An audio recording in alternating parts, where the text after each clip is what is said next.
was a time of miracles, of cosmic coincidence, and plentiful resources. A Canadian space research vessel of raccoons had landed on Mars in 1978. The raccoons only had oxygen for 48 hours. Just then, something happened that the universe did not expect. Within the universe, there would become a Wanniverse. And the host of that Wanniverse, Patrick Galactic, threw a half-eaten burrito into a vortex on Weird at Night. The burrito landed on Mars. Charged with art and absurdity, the burrito created a chemical reaction with the atmosphere. Resources were plentiful, and the raccoons developed quickly. Soon, there was a rich aristocratic class and a poor working class. We were poor. I remember that.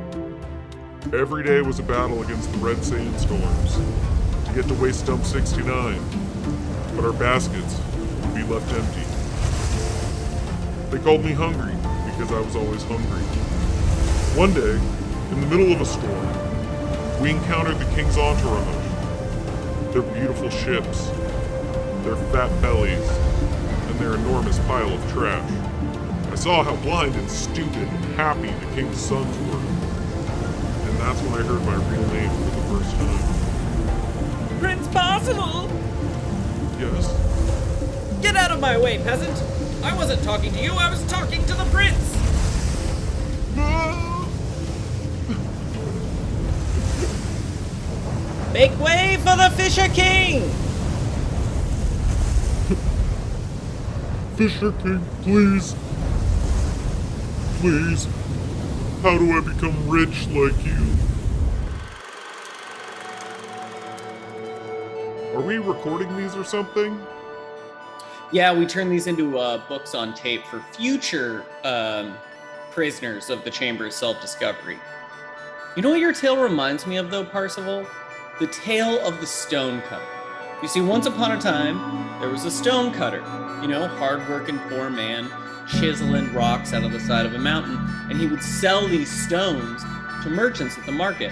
And one day, he's selling to a merchant, and he sees the merchant has this beautiful jewelry, and all these people are, after items that he has, and he's a sought-after merchant. He thinks, I wish I could be this merchant instead of a lowly stonecutter. And so he becomes the merchant. And then one day, as the merchant, he's making money in the market, wearing his fancy jewelry and stuff, and he sees one of the king's guards go through the market, and he sees the respect commanded. Everyone gets out of the way, and this beautiful armor this man is wearing, and he thinks, I wish I could be that. I wish I could be that important. And he becomes the king's guard.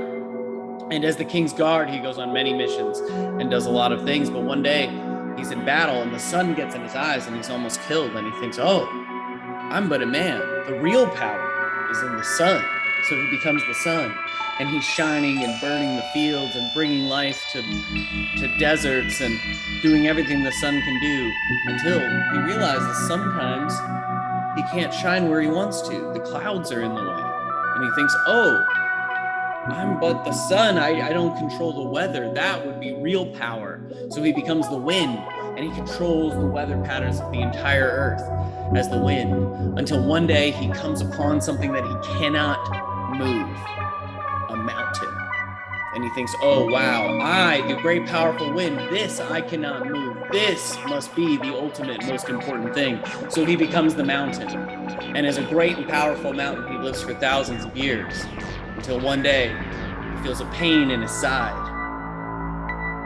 And he looks down, and a stonecutter is chiseling away. And he thinks, wow, that man has the real power. And he becomes the stonecutter. See what I'm saying, Percival? I should have used a rock when I killed the... No spoilers. Save that for chapter 2.